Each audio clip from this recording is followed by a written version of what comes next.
Hello all, Chief Prepper here. It's been a long day. A lot on my plate today, so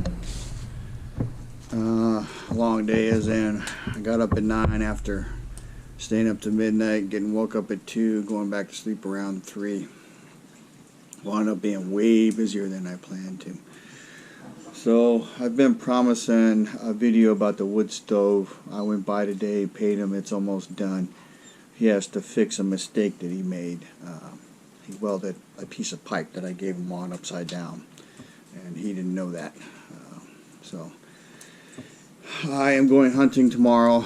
Might not be the best thing in the world to do, but I know that with the way the world is, it might be the last time I hunt like this, where it's for somebody fun and not for food on a regular basis. So it will be for sure hunting tomorrow night, Tuesday, possibly Wednesday, depending on what's going on. My friend is on vacation that I hunt with, so he might be more inclined to stay in the area. But I will post up a video of the wood burning stove once I actually pick it up. I took pictures of it today, but I don't know how to put those on YouTube.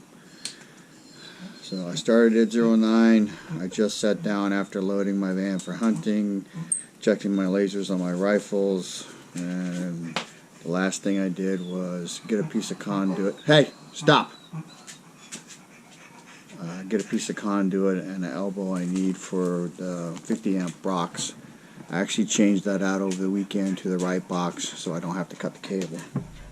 Once I get a little piece of hard fitting to go on the end of the semi-rigid conduit, and I can wire it into the box. I may actually do a video on that. So today was coffee, short phone call with my friend, put the sticker for my wife's Jeep on, the new registration.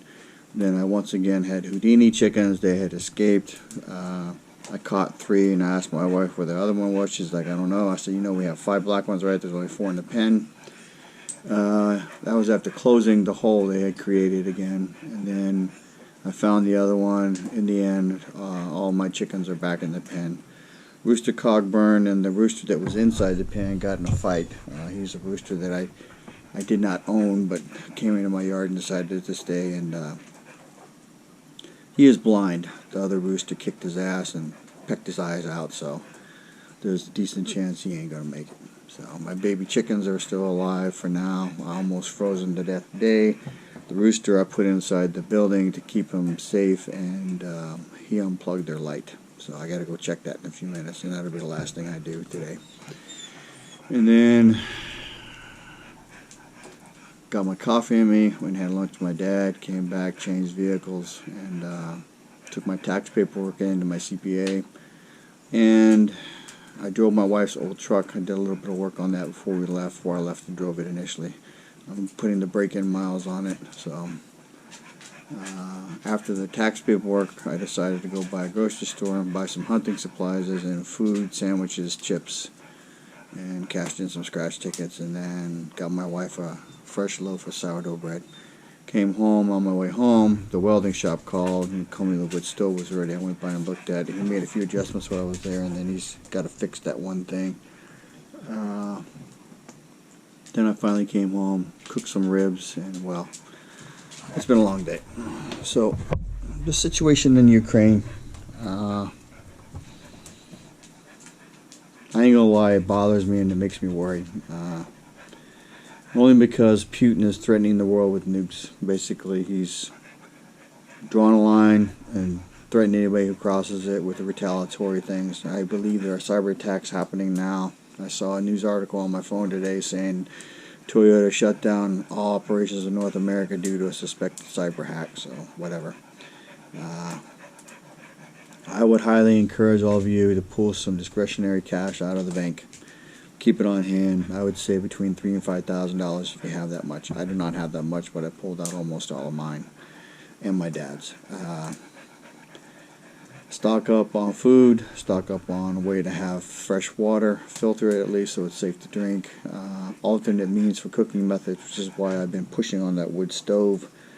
The welding shop I'm getting it from showed me some stuff he's going to start making. It's basically a steel rocket stove, which is a really cool thing because that's almost instant heat, whereas the wood stove is something you have to maintain. So when he makes one of those, I may invest in some of that.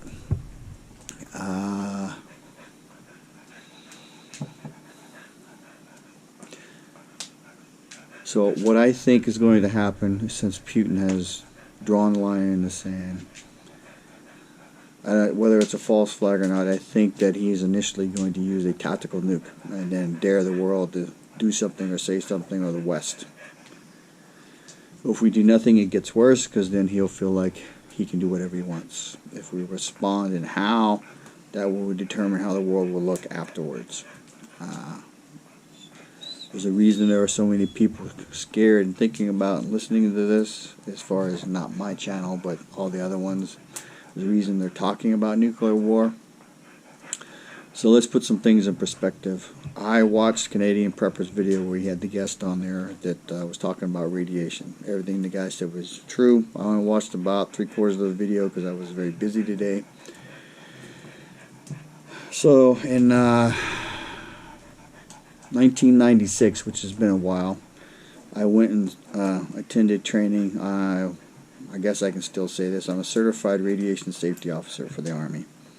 It was not my primary job. There are people in the Army that's all they do. There are decon teams, NBC officers, and the like. So, having said that, you need to understand that whatever you use and wherever you do your decontamination at, it needs to be full body, and you need to be careful taking your clothes off. Whatever water you use is not safe to drink, and wherever that water goes, it's not safe to be in that area anymore. There's actual specific way to do that. So unfortunately, there's a lot of people who say, nah, you don't have to worry about it, or gloom and doom. Basically, this is what I would tell you, and it's really simple. If you are in a blast radius, short of being burned alive, like regular fire, radiation poisoning and dying like that is probably the worst way to die. It's not quick. It's very ugly. So having said that, if you live around major military installations, if you live around missile silos, if you go across the